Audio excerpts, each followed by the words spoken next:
Eh bien, je pense que nous avons fini le tour de table, donc nous allons pouvoir commencer la démonstration.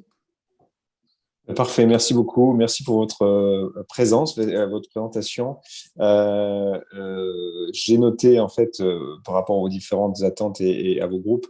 On a la chance, enfin j'ai eu la chance de travailler dans le passé pour vos secteurs d'activité, que ce soit dans la coopérative agricole, groupe SECAB ou aujourd'hui on a par ailleurs chez nous un client dans ce secteur-là qui fait à peu près la taille de votre groupe, Monsieur Géniez. Ensuite sur tout ce qui était plutôt utility, groupe Suez. J'ai eu l'occasion aussi d'évoluer dans des environnements similaires, que ce soit dans l'électricité, dans l'eau, dans la transformation et l'énergie au sens large, on va dire. Et c'est vrai que travail temporaire ou IT, si je peux me permettre de qualifier Pentalogue dans ce contexte-là, aussi quelques expériences. L'enjeu en fait de création de CashLab était autour de vos problématiques, c'est-à-dire que on veut pouvoir adresser un certain nombre de points autour du cash, soit parce qu'on a une volonté de produire un reporting efficace pour son management, pour ses actionnaires, pour ses créanciers, soit parce qu'on a des besoins d'optimiser la performance d'un groupe, d'une entité, d'une filiale, de suivre la performance d'une filiale, soit parce qu'on a besoin d'harmoniser les reportings, parce que forcément, on a de l'Excel un peu partout. L'évolution des 3 dernières années a aussi poussé dans la direction de la digitalisation. Mais l'enjeu pour notre compréhension, en tout cas des clients qu'on a eu dans le passé et qui nous ont poussé à créer CashLab, c'est vraiment de se positionner autour de l'action. Qu'est-ce que je peux faire aujourd'hui pour gagner du temps dans mes actions de reporting? Qu'est-ce que je peux faire aujourd'hui pour actionner un levier d'optimisation du BFR? On parlait tout à l'heure, pardon, de la partie order to cash, par exemple. Donc, ce processus-là, qui est une sous-jacente de la plateforme, qu'est-ce qu'on peut y faire? Combien on peut aller chercher de cash? Quels sont les enjeux? Ensuite, à plus ou moins à moyen ou long terme, j'allais dire, en termes de prévision. Je fais aujourd'hui des prévisions sous Excel et ça me va très bien, mais est-ce que demain, ça sera suffisant dans le cadre de l'expansion du groupe? Si je veux que mes filiales s'équipent de la même façon avec une prévision de trésorerie, comment je fais pour le faire efficacement? Quelles sont ensuite, quelle est la méthodologie appliquée? Donc, il y a un élément fort de CashLab aujourd'hui, l'expertise de Laurent en tant que directeur financier passé au niveau de PME, ETI et aussi de filiales de grands groupes comme SIARD. Mon expérience et mon expertise. Et le concept du lab, en fait, a été de réunir des directeurs financiers trésoriers dans ce qu'on a développé la solution pour amener notre expertise dans l'outil. Donc, on se veut éminemment expert dans notre appréciation d'un besoin autour d'une entreprise, d'un corporate, et on a essayé de le translater le mieux possible dans l'outil qui est complètement SaaS, qui aujourd'hui opère chez plus de 50 clients avec 150 utilisateurs et plus, disponible en 7 langues pour rapidement pouvoir évoluer à l'international. Et on a la particularité, l'ADN autour d'une matière qui est une matière qui est très riche, qui est une matière comptable, qui va sortir d'un ERP, hein, qui est à la fois la balance générale et les journaux de banque, voire évidemment le sous-jacent qui est le budget d'exploitation. Ces éléments-là vont être la base même de la prévision de trésorerie. La base même de la prévision de trésorerie qui se base sur des éléments historiques. Donc, c'est vrai qu'on a développé dans l'outil la possibilité de rapidement intégrer ces éléments historiques pour avoir des KPI clés de gestion du BFR et du cash. Sur cette base-là, on peut tirer un certain nombre de constats, on peut et confirmer des tendances qu'on a pu analyser, des différences de performance entre plusieurs filiales, par exemple. Et ensuite, on peut travailler sur la prévision. Et la prévision, on a besoin de cette information comptable. On a aussi besoin de comprendre l'activité en elle-même, parce que le contrôle de gestion donne des clés de lecture forte de l'activité. Arnaud présentera d'ailleurs son industrie et les particularités de son industrie qui sont complètement intégrées dans l'outil, puisqu'ils permettent au niveau du groupe et après dans les filiales, dans les entités, à chaque directeur d'entité de piloter son cash comme il le souhaite et de prendre des actions justement qui sont nécessaires à l'optimisation.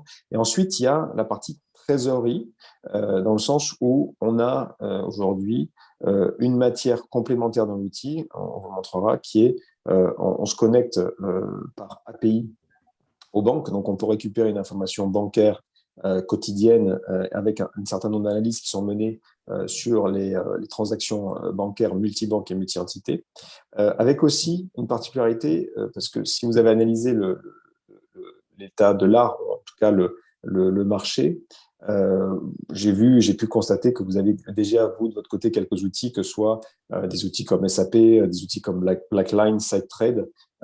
Donc, vous êtes déjà, en fait, pour certains d'entre vous, équipés sur certains aspects.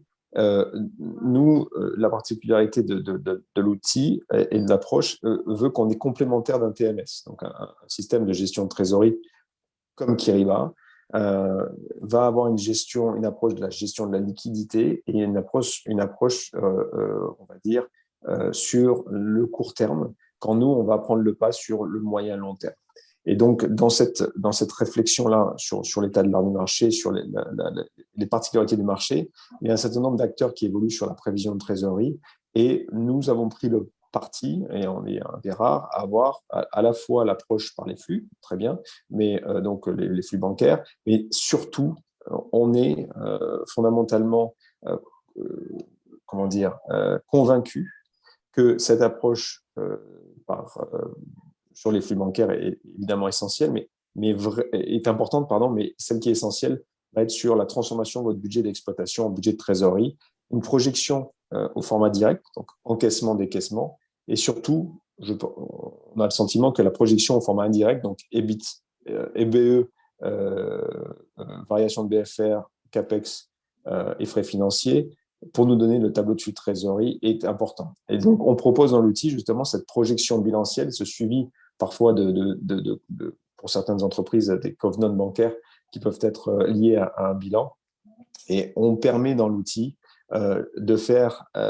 d'analyser l'historique, encore une fois, de faire des prévisions, de faire des simulations autour de la prévision, notamment au format indirect, et d'en donner des clés rapides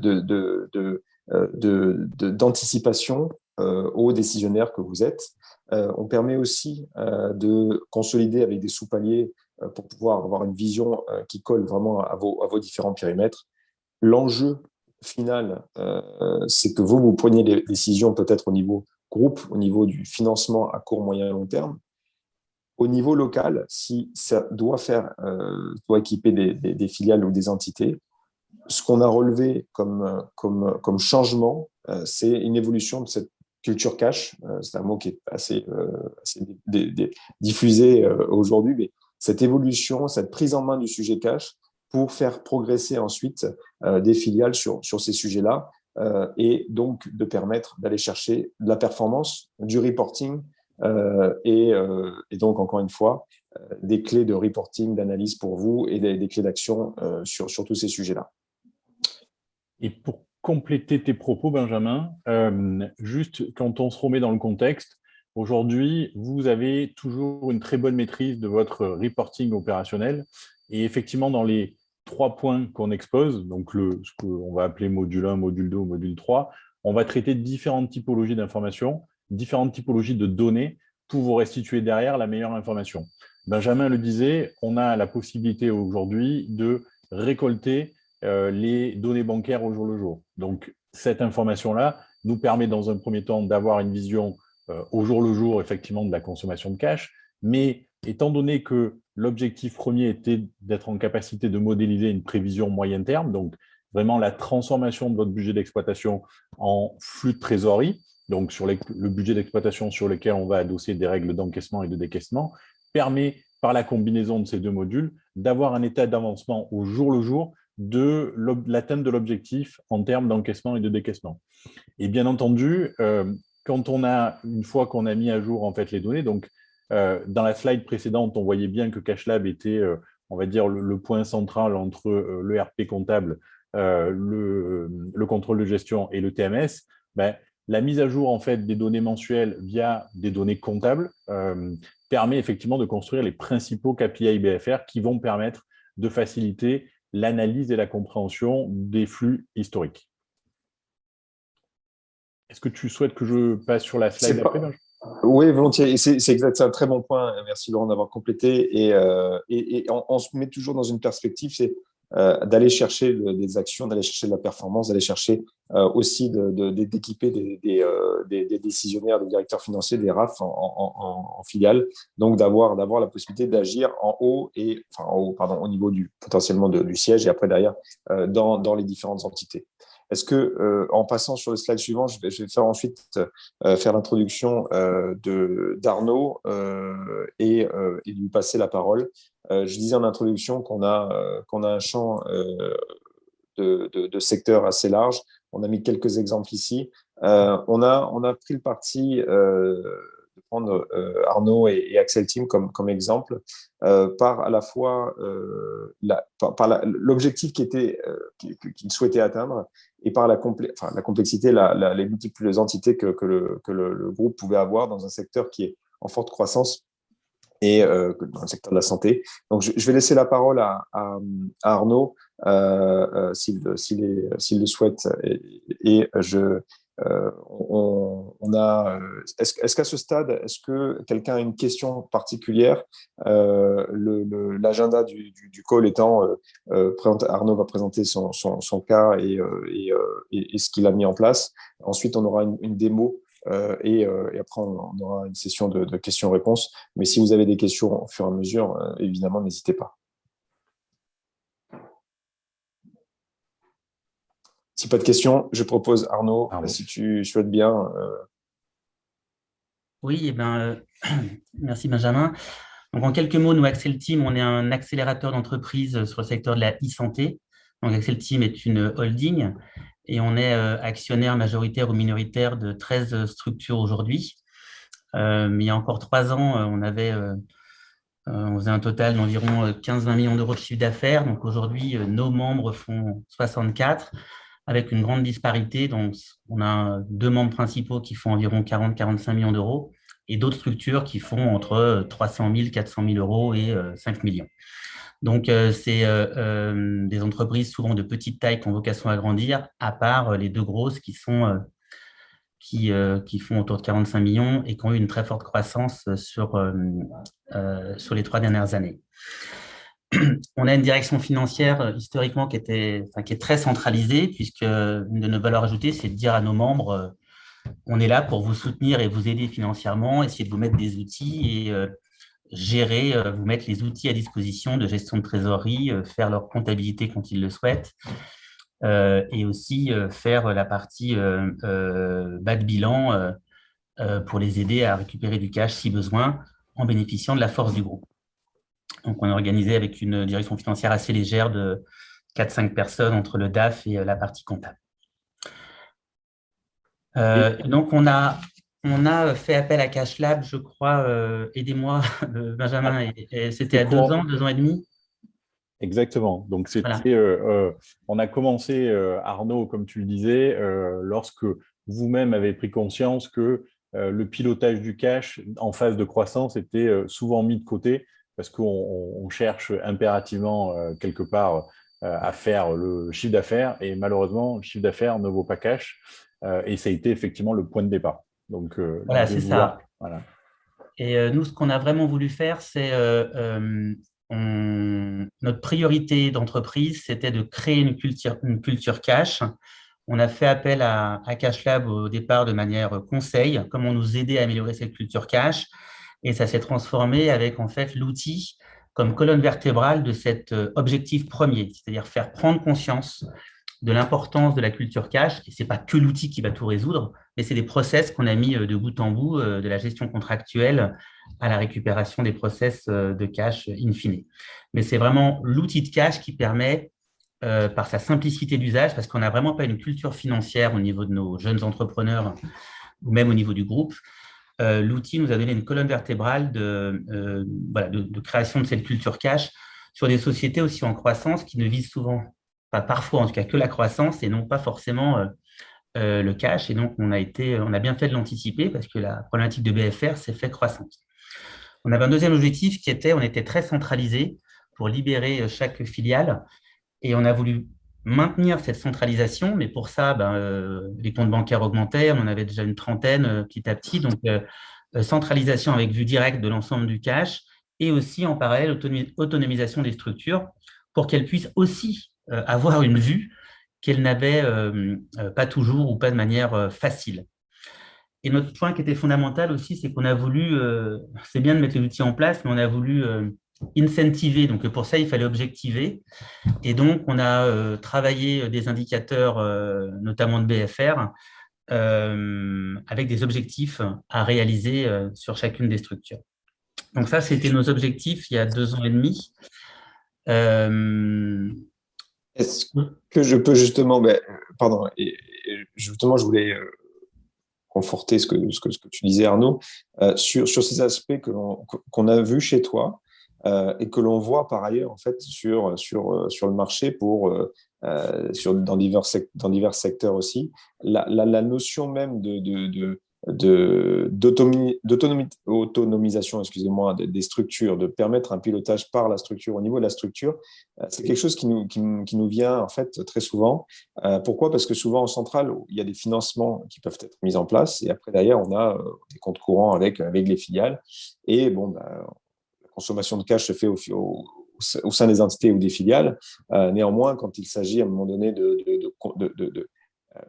dire j'ai besoin, cette année j'ai besoin de 10 millions pour l'année, j'ai besoin de 50 millions ou autre, mais quand il s'agit après d'expliquer la consommation de cash en détail, c'est là où, même si on a fait un exercice de prévision de trésorerie en amont, on a la difficulté à rapidement expliquer l'écart entre la prévision et donc le réalisé. Et donc, c'est vrai que dans la démarche aussi, ce qu'on constate, c'est que cette autonomisation des structures passe par comment on peut aider avec un outil qui soit simple et agile et uniforme au niveau de chaque entité.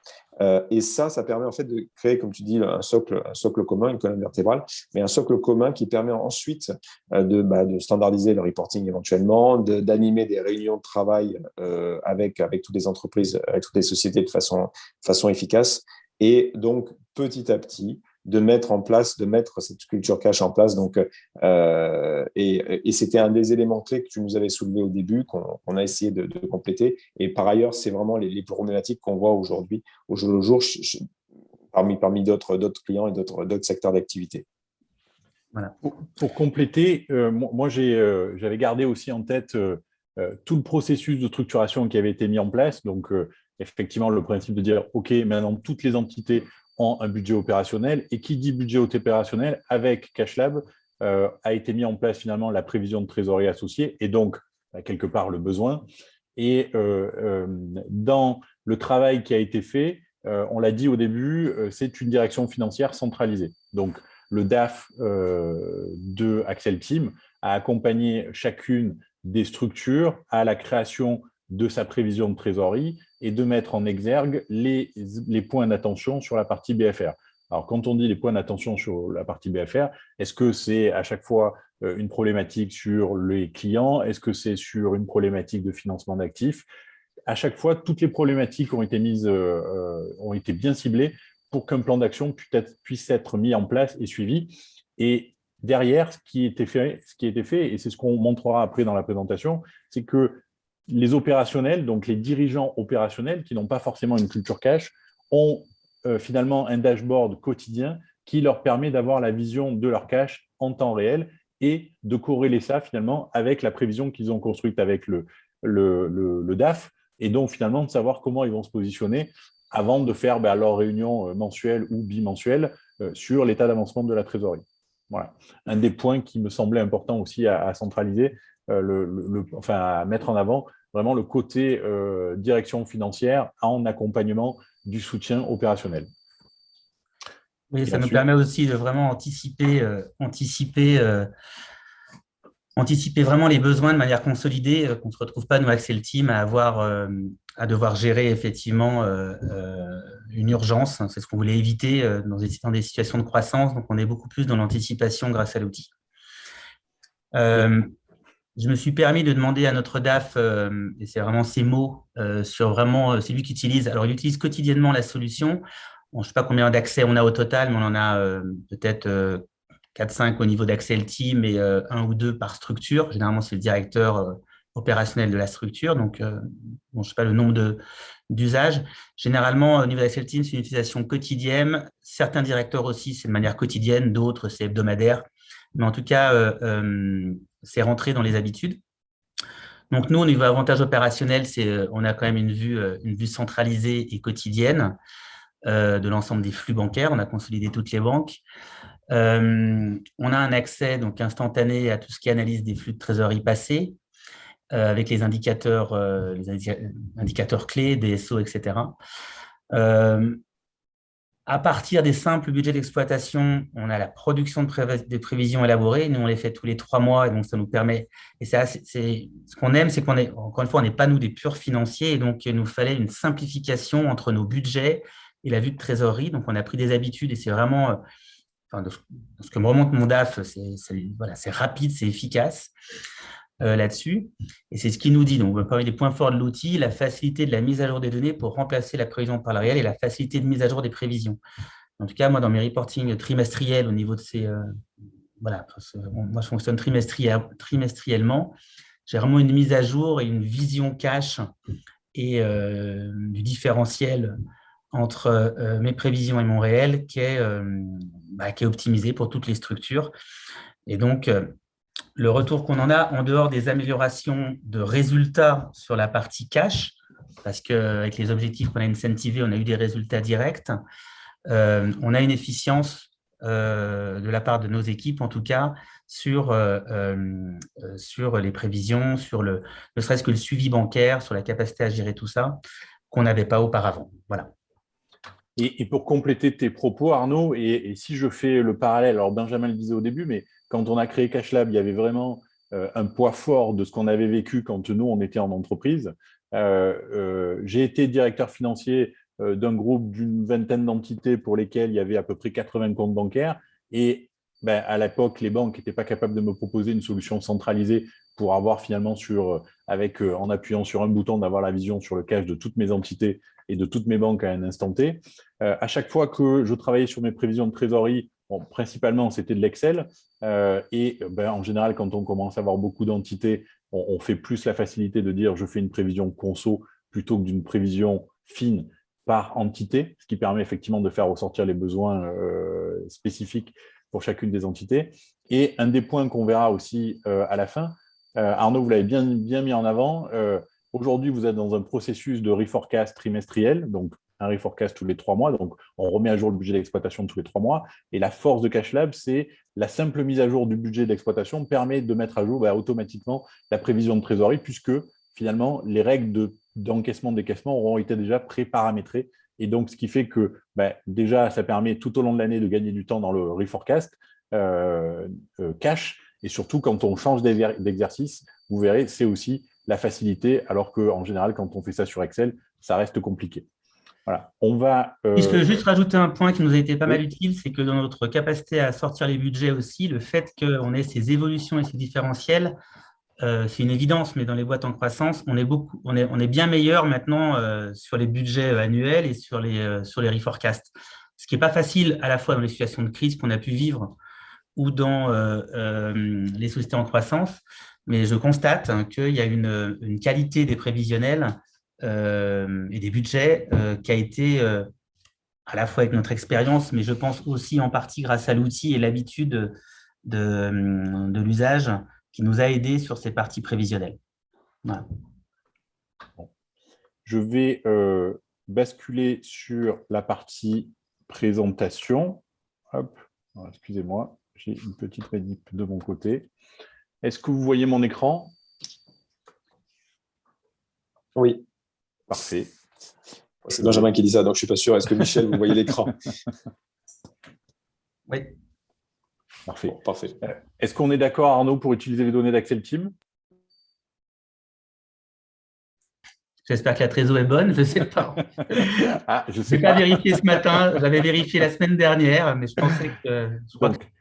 Bon, quand on se met… Alors, il faut imaginer que quand on dit Axel Team, aujourd'hui, on va gérer tout un ensemble d'entités et donc, le DAF Group a accès à toutes les entités. Comme on le disait tout à l'heure, étant donné qu'il chaque entité est gérée de manière autonome. Après, les responsables opérationnels n'ont la vue que sur leur entité.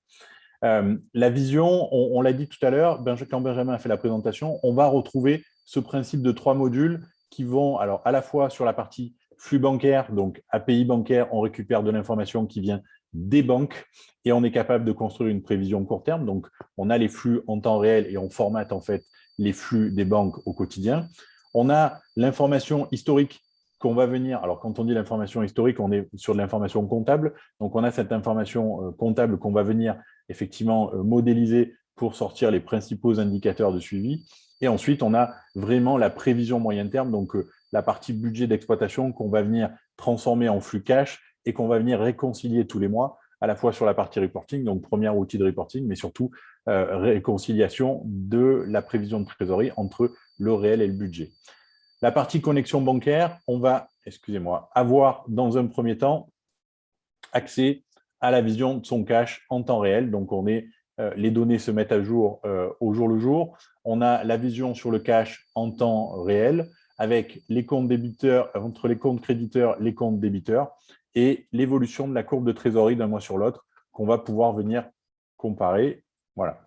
Le système permet à la fois la vision sur le cash du mois précédent, du mois en cours, donc ce qui permet effectivement de voir immédiatement les zones de surplus et quelque part les zones à couvrir, et la vision prévisionnelle. Et bien entendu, quand on parle d'avoir une vision globale, on a la possibilité de centraliser cette information, que ce soit par entité, par banque, puisque finalement ça me permet de voir où est mon cash, voire par compte et devise. Donc il faut savoir que nous sommes en capacité de gérer les comptes en devise par API. Et bien entendu, l'objectif, c'est d'avoir une analyse de ces flux. Et nous avons le parti en fait de présenter une vision encaissement-décaissement avec un objectif permanent qui est d'avoir l'évolution de la variation de trésorerie. On a toujours la trésor d'ouverture, donc trésor de début de période, donc on est le mois de novembre en cours, et la trésor à date avec, bien entendu, cette vision encaissement-décaissement qu'on va aussi, alors bien entendu, encaissement-décaissement qu'on va à être en capacité de détailler par nature de flux et, bien entendu, avoir cette même vision sous forme de bridge. L'idée étant, quand on a cette vision-là, on est capable d'un simple push-button d'avoir la vision des flux, par exemple, qui sont faits avec BNP. Voyez, donc, ce qui fait que ça facilite des fois les relations quand on discute avec certains de ces banquiers. Le principe et aussi, et je me permets de rajouter, Laurent, excuse-moi, d'avoir, comme on est multi-entité, on peut avoir un zoom par banque, par entité, ou avoir cette vision d'une entité sur plusieurs banques, ce qui n'est pas forcément toujours évident non plus dans certains cas de figure. Et excuse-moi, je t'en prie, Laurent. Oui, alors effectivement, Benjamin, tu fais bien de le préciser. On a une vision de toute entité, mais effectivement, je pourrais faire une vision sur une entité en particulier. Voilà.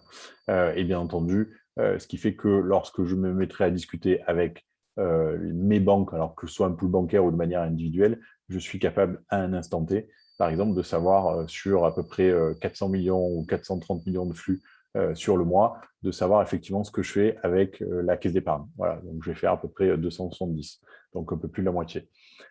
Ça permet effectivement d'avoir cette vision, la facilité d'avoir accès à l'information. On l'a dit, on peut revenir dans le temps, donc on peut comme ça remonter le cas échéant sur différentes périodes, voire éventuellement sur l'année. Et le principe, c'est qu'on va être en capacité de filtrer les périodes et surtout d'avoir le détail de toutes les opérations. Puisqu'effectivement, en cliquant sur une opération, je suis capable d'avoir l'affectation de tout ce qui a été fait.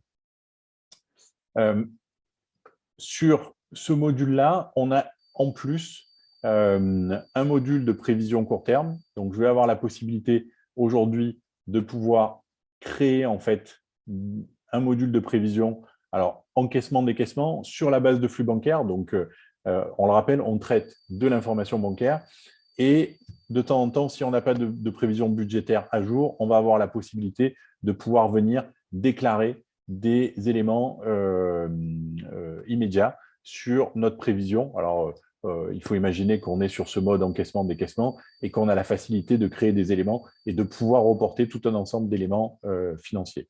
Alors, je passerai assez vite sur cette partie-là. Ce qui m'intéressait, ce que je voulais vous montrer, c'était le principe de dire qu'on pouvait facilement en fait adosser des scénarios pour justement reconstruire en fait une prévision de trésorerie en mode encaissement-décaissement et bien entendu de pouvoir jouer en fait sur l'évolution des scénarios et que je vous montrerai plus sur la partie budgétaire. Voilà. Le fil directeur dans tout ça, c'est vraiment de permettre d'avoir un processus itératif sur la prévision. Ce qu'a dit Arnaud était très intéressant sur le fait qu'on constate qu'en faisant une prévision de trésorerie, soit en centrale, soit après en local, en proposant ça, on a un processus itératif où on apprend et on devient de plus en plus précis dans la prévision et on a de plus en plus d'actions qui en découlent éventuellement. Donc ça, c'est vrai pour cette approche-là avec des flux bancaires, qui est, comme je le disais en introduction, peut-être moins notre ADN d'origine. Et Laurent va présenter les deux autres qui vraiment reflètent ce qu'on a voulu mettre dans l'outil autour de la prévision budgétaire. Exactement. Donc, quand on parle de prévision budgétaire aujourd'hui, on parle de budget d'exploitation et notamment de nomenclature de budget d'exploitation.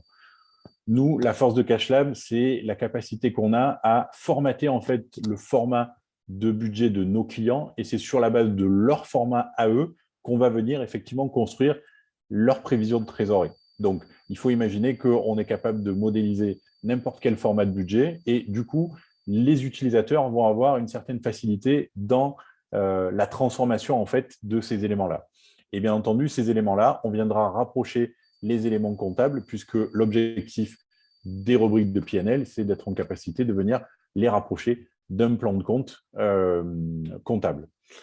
Quand on dit ça, une fois que nous, on a intégré en fait la partie budget d'exploitation, excusez-moi, on est capable d'être un premier outil de reporting, on l'a vu, et bien entendu, quand on dit un premier outil de reporting, ça veut dire qu'on va avoir en permanence la vision sur les données réelles avec les données prévisionnelles, et donc d'être en capacité, quand on est sur les données réelles, d'avoir le détail en fait des éléments. Donc, on va pouvoir avoir le détail effectivement des éléments comptables sous-jacentes. Et bien entendu, on va pouvoir derrière construire la partie loi de trésorerie associée. Donc, comment est-ce qu'on va travailler? On va partir du principe qu'on va venir transformer le budget d'exploitation avec différentes typologies de lois d'encaissement et de décaissement, que sont des lois statistiques ou des lois calendaires. Alors, de manière très schématique, je viens effectivement, excusez-moi, je viens créer une règle statistique en disant que tous les mois, je viens reporter le même pourcentage dans le temps. Donc là, et dans l'exemple, c'est de dire j'ai mon chiffre d'affaires et tous les mois, enfin, chaque chiffre d'affaires du budget est encaissé, on va dire, entre 45 et 60 jours, ce qui fait que je déporte en fait mon chiffre d'affaires à M1 ou M2 et j'ai aussi la capacité d'adosser les effets TVA. Donc, on est sur le principe de dire j'ai mon budget d'exploitation, quelle que soit la filiale du groupe, quel que soit finalement le format que la filiale va utiliser et finalement, quel que soit le régime de TVA que la filiale va utiliser. Alors, quand je dis régime, je parle plutôt à taux, ce qui veut dire qu'effectivement, on a la capacité de pouvoir effectivement utiliser ça quelque part partout dans le monde, même, puisque tout le monde fonctionne plus ou moins de la même manière. Et surtout, quand on va construire la prévision de trésorerie, il faut imaginer que tous les effets TVA sont calculés automatiquement par le système, puisque en définissant en fait le type de régime, ça permet justement cette transformation-là. Donc, on l'a compris, sur chacune des lignes du budget, on va adresser une ou plusieurs lois d'encaissement ou de décaissement. Par exemple, dans l'exemple qui est donné, c'est de dire j'ai des achats de marchandises et aujourd'hui, mes achats de marchandises, je fais 75% de mes achats de marchandises à l'étranger qui ne sont pas soumis à TVA et pour lesquels il vient des règlements assez rapides. Et après, j'ai effectivement 25% de ma charge d'achat de marchandises qui, elle, est soumise à TVA à 20%. Et j'ai des conditions de règlement spécifiques que je vais pouvoir reproduire. Voilà. On a dans le système la possibilité donc d'adosser tout un ensemble de règles encaissement-décaissement sur l'intégralité des lignes. On va pouvoir aussi tenir compte, alors on le sait très bien, la prévision de trésorerie, elle vit aussi avec des éléments un peu particuliers, donc relatifs à la masse salariale. Donc sur la partie masse salariale, on va pouvoir venir définir tout ce qui est taux de transformation entre les salaires bruts et les salaires nets, ainsi que la transformation des primes. Donc, on peut facilement modéliser un intéressement en N+1 après la clôture des comptes. Et surtout, modéliser tous les impacts hors PNL. Ce que nous, on appelle hors PNL, c'est tous les éléments qui trouvent leur origine, enfin, tous les éléments cash qui ne trouvent pas leur origine dans le budget. Donc, c'est là où on va parler investissement, où on va parler financement notamment, et les éventuels flux exceptionnels qu'on va être en capacité d'identifier à un instant T. Donc, on va pouvoir modéliser l'intégralité de ces éléments-là pour ensuite, derrière, pouvoir les restituer de manière facile. Donc, on l'a vu, la partie PNL, la partie trésorerie, donc en méthode directe. Donc, on l'a dit, hein, le système en fait permet de construire des prévisions de trésorerie en méthode directe et en méthode indirecte. Donc, on va venir splitter à chaque fois les flux par nature, hein, que l'on parle d'exploitation de flux groupe, voire de flux d'investissement en flux financier. On va pouvoir, bien entendu, ce qui va nous intéresser, c'est d'avoir la vision de l'évolution de la courbe de trésorerie. Et je vous montrerai après l'impact des scénarios. On a la possibilité de créer des scénarios dans le système et donc de voir ensuite l'évolution de ces scénarios sur le cash. Et enfin, le système permet notamment de construire un bilan prévisionnel puisque nous construisons en fait les règles de trésorerie permettent de garder le raisonnement comptable, donc effectivement de raisonner en partie double et donc effectivement de faire vivre une évolution de poste client et poste fournisseur dans un bilan. Et donc, on va être en capacité de fait de construire une méthode indirecte, donc le fameux EBITDA to cash qu'on vient réconcilier avec les évolutions du PNL et les évolutions du bilan. Voilà, donc j'ai essayé d'être assez limpide sur les éléments pour rappeler que le point de départ, c'est le budget d'exploitation, que c'est sur le budget d'exploitation qu'on va venir effectivement adosser des règles d'encaissement et de décaissement, que tous les mois, une fois qu'on a construit la prévision de trésorerie, on vient alimenter ça via la partie journaux de banque. Donc, quand on dit la partie journaux de banque, c'est la partie comptable de la banque, donc ce qui permet effectivement d'avoir l'intégralité des tiers, la vision sur l'intégralité des tiers. Excusez-moi, hop. Je vais plutôt me mettre là. Non, ce n'est pas les commentaires que je voulais. Et bien entendu, le système permet justement d'ajouter des commentaires, donc on peut commenter absolument tous les éléments qui sont dans le système pour avoir une traçabilité de l'information.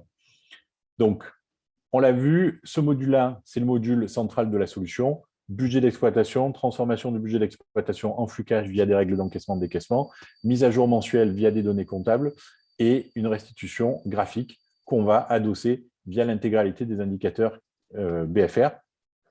Donc, indicateurs BFR qu'on va être en capacité de vous retranscrire.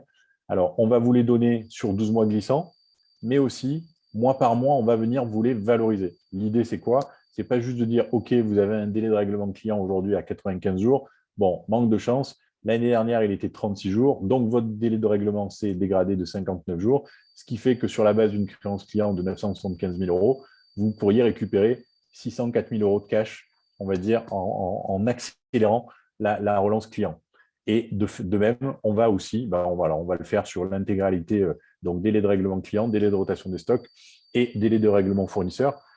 Quand les éléments sont rouges, effectivement, c'est qu'il y a une dégradation par rapport à l'historique. Et l'idée, c'est effectivement de vous donner des pistes pour après aller travailler dessus.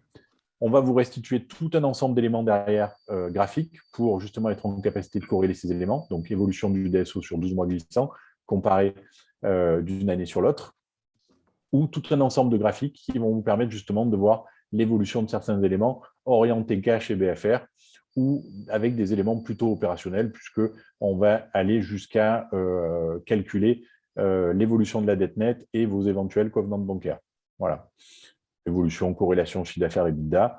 L'idée, c'est de faire en sorte que vous ayez les principaux graphiques qui vont vous permettre d'orienter votre analyse et de prendre les meilleures actions dans les mois à venir. Voilà, j'ai fait la revue des 3 modules. Benjamin, est-ce que tu n'hésites pas à compléter si tu estimes que je suis passé à côté de quelque chose? Mais on a bien les 3 visions avec la connexion au jour le jour qui permet justement de rapprocher les flux bancaires du quotidien avec la prévision de trésorerie moyen terme qui aurait été éventuellement calculée. Les indicateurs BFR qui permettent justement de, déjà dans un premier temps, de faire des points d'alerte sur des dégradations de KPI pour justement après faciliter l'analyse dans l'analyse des écarts des flux.